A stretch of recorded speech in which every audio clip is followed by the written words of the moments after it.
কেন হচ্ছে? বড্ড খারাপ লাগছে শরীরটা। এখানে কোনো ডাক্তার নেই? দেখিয়ে নেবো?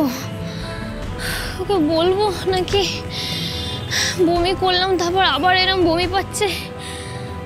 পেটটা মুচড়ে মুচড়ে উঠছে একদম। আরো বেশি খারাপ লাগছে শরীরটা। কি করি?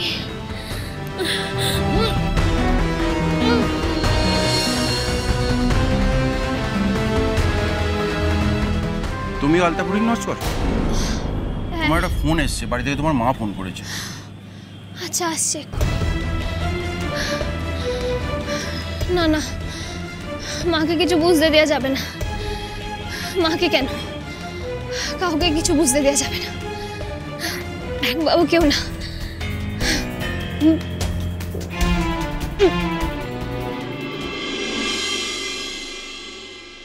আরে আপনি এইভাবে কেন কথা বলছেন? আমি তো তোকে বলছি, আমি যে টাকাটা নিয়েছি আপনার কাছ থেকে, আরে টাকাটা খরচ হয়ে গেছে। টাকাটা তো খরচ করার জন্য নিয়েছিলাম, টাকাটা আমি খেয়ে আমি ঠিক শোধ দিয়ে দেবো, কিন্তু আপনি জোর করলে তো। এই জোর ফোন না রে, জোর ফোন না। কালকের মধ্যে টাকাটা যদি না পাই না, তোর বাড়িতে যাব, গিয়ে তোর বাবা জ্যাঠাকে সব বলবো, বলি ওদের কাছ থেকেই না টাকাটা আদায় করব, বুঝলি? কিসের টাকা নিয়েছো তুমি? কার কাছ থেকে টাকা নিয়েছো? কার টাকা খরচ করে ফেলেছো? তুমি যখন তখন আমার পেছনে এসে দাঁড়ো কেন? হ্যাঁ, খুব বাজে অভ্যেস তো তোমার। তুই ভদ্রতা শেখোনি? তুমি জানো একটা মানুষ যখন ফোনে কথা বলে তখন তাকে না জানে তার তার তার কথা শুনতে নেই। হ্যাঁ, আমার ব্যাপারে নাক গলাচ্ছ কেন? তোমার এত শিক্ষা নেই? তোমার এত শিক্ষা নেই? শিক্ষা নেই? আড়ি পাতা উচিত না, জানো না? যে কাজটা করতে এসেছিলে করে যাও এখান থেকে। আমি তোমার কোনো ব্যাপারে নাক গলাতে চাই না গো, কিন্তু তুমি তো আমার স্বামী, তাই তোমার জীবনের সঙ্গে আমার জীবনটাও জড়িত। তাই তোমার কোনো বিপদ আপদ হলে সেটার আঁচটা কিন্তু আমার গায়ে এসেও পড়বে, তাই না? ন্যাকে আঁচ পড়বে? ন্যাক কথা শোনার এখন ইচ্ছে নেই। যে কাজটা করতে এসেছিল করে বিদে হও। এই শোনো, কেন কেন এরকম করো আমার সঙ্গে? কেন আমাকে তাড়িয়ে দাও? আমি কিছু বলতে পারি না? তুমি না আমার স্বামী, আমি না তোমার স্ত্রী? কোনো অধিকার নেই আমার? স্বামী? শোনো না, তোমার কি এটা একবারও মনে হয় না যে আমার জীবনটা কিভাবে কাটছে? একবারও মনে হয় না যে আমার দিনটা কিভাবে কাটে? একটা বাচ্চা নেই আমার। বর্দি ভাইয়ের বাচ্চাটাকে নিয়ে সারা দিন পড়ে থাকি, আর মুখ বুঝে সারাদিন ওই সংসারের কাজ করি। আচ্ছা, আমার নিজের কোনো বাচ্চা নেই কেন গো? কেন নেই বলো? কেন আমি সারাটা জীবন অন্যের বাচ্চার সেবা যত্ন করবো?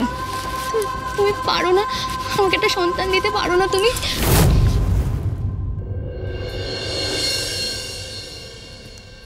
হ্যালো মা। হ্যালো ফড়িং, তুই ঠিক আছিস তো? শরীর টরীর ঠিক আছে? হ্যাঁ রে মা, আমি একদম ঠিক আছি, তুই আমাকে নিয়ে চিন্তা করিস না। হ্যাঁ শোন না, বলছি যে তুই খাওয়া দাওয়া ঠিক করে করেছিস? হ্যাঁ, বেশি রাত অবধি জাগিস না কিন্তু, কালকে কম্পিটিশন আছে, অনেক সকাল সকাল উঠতে হবে। আর প্র্যাকটিস করছিস তো? হ্যাঁ রে মা। আসলে অনেকক্ষণ তোর সাথে কথা হয়নি তো, তাই কিরকম মনটা আনচান করছিল, খুব দুশ্চিন্তা হচ্ছিল রে। আমাকে নিয়ে দুশ্চিন্তা করিস না মা, আমি একদম ঠিক আছি। আমার শরীরও ঠিক আছে, আমি ভালো করে খাওয়া দাওয়া করছি। তুই কিসের চিন্তা করছিস এখানে? আচ্ছা আচ্ছা ঠিক আছে। শোন, বলছি যে তোর ওখানে কোনো অসুবিধা হচ্ছে না তো? মানে ওখানে সবাই তোর সাথে ভালো ব্যবহার করছে তো?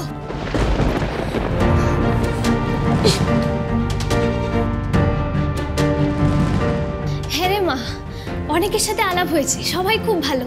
আর এখানে আরেকটা দাদা আছে জানিস, আমি এই বাড়িটার যে তলায় আছি সেই তলায় যত মেয়ে তাদের সবার দেখাশোনার দায়িত্ব এই দাদার। ও আচ্ছা, উনি বোধহয় ওখানে কাজ করেন নাকি? কাকে নিয়ে ফোনে কথা বলছে? কৌশলী নাকি? হ্যাঁ রে মা, দাদাটা খুব ভালো। আমার যাতে হজম ভালোভাবে হয় সেই জন্য লেবু জোয়ানের জল খাইয়েছে। আমি একদম ঠিক আছি, তুই আমাকে নিয়ে কোনো চিন্তা করিস না। বলছি মা, তুই ঠিক আছিস তো? হ্যাঁ হ্যাঁ, আমি ঠিক আছি। তোর কাছে আমি ভোরই চলে যাব, কেমন? আচ্ছা রে মা। আমি চাইনি রে মা যে তুই নির্মল মামাদের ওখানে গিয়ে থাকিস। এটা তো আমার কাছে হার, লজ্জা। ওই লোকটার কাছ থেকে সাহায্য নিতে হচ্ছে আমাকে, কিন্তু কি করব বল? তোকে তো একা ছেড়ে দিতে পারি না। শুধু একটাই শান্তি যে উপমামি আর বাবিয়া দিদি তোর সাথে আছে। নির্মল বাবার সাহায্য নিতে আমি কোনোদিন চাইনি, চাইও না। ওই মানুষটা ভালো না, একদম ভালো না, খুব খারাপ। হ্যালো হ্যালো ফড়িং, কিরে কিছু কিছু ভাবছিস নাকি? হ্যালো, কিছু না রে মা, তুই সাবধানে থাকিস। বুঝে ঘুমোস, কিন্তু তোর বিশ্রাম দরকার। রাখি এবারে। ঠিক আছে, রাখ।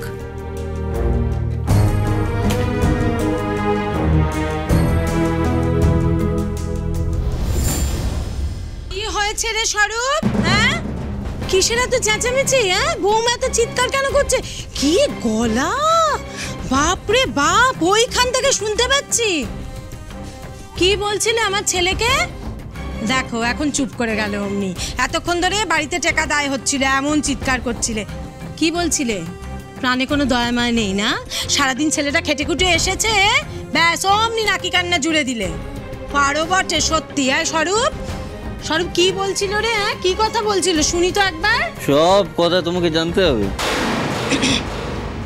এই বলি, এরকম ঢ্যাপের মতো এখানে দাঁড়িয়ে আছো কেন? হ্যাঁ, যাও যাও যাও, রান্নাঘরে যাও, কাজগুলো সারো গিয়ে।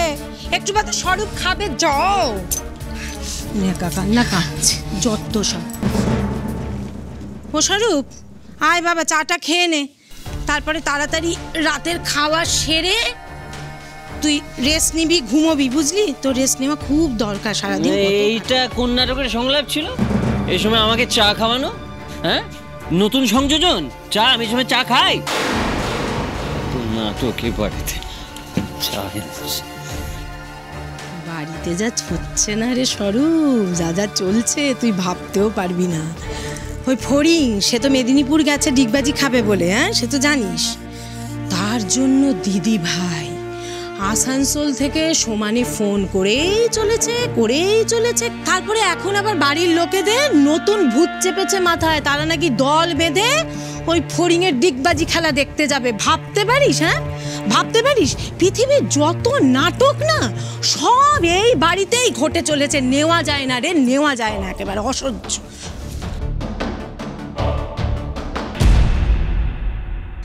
স্বরূপ, বাবু আজকে বাড়িতে নেই জানিস তুই? বাড়িতে বউ নেই, বাড়িতে মাও নেই। বাবুর এখন দুটোর জায়গায় 4খানা পাখনা গজিয়েছে। সে নাকি সারা রাত বাড়ির বাইরে থেকে কি কাজ করবে, মাঝরাত্রিরে সে ফিরতেও পারে আবার নাও ফিরতে পারে, এ কথা সে বলে গেছে। মেয়েকে নিয়ে এত চিন্তা করো না রাধা, এত চিন্তা করো না। আমাদের লোকজন আছে তো ওখানে, সেগুলো নির্মল একটা ফোন করে দেবে, তাহলেই কাজ হয়ে যাবে। না না দিদি, ঠিক আছে। আমি তো ফড়িংয়ের সাথে কথা বললাম, ও ভালো আছে। আসলে একটাই তো মেয়ে আমার, তাই কথায় কথায় খুব দুশ্চিন্তা হয় ওকে নিয়ে। বাপ মরা মেয়েটা ছোটবেলা থেকে তো কম কষ্ট সহ্য করেনি। ঠিক আছে রাধা, এসব কথা এখন আর বলো না। তুমি বরং এখন শুয়ে পড়ো। হ্যাঁ, কাল আবার সকাল সকাল বেরোনো। আমিও যাই, আমার ঘরে যাই। ঠিক আছে, শুয়ে পড়ো।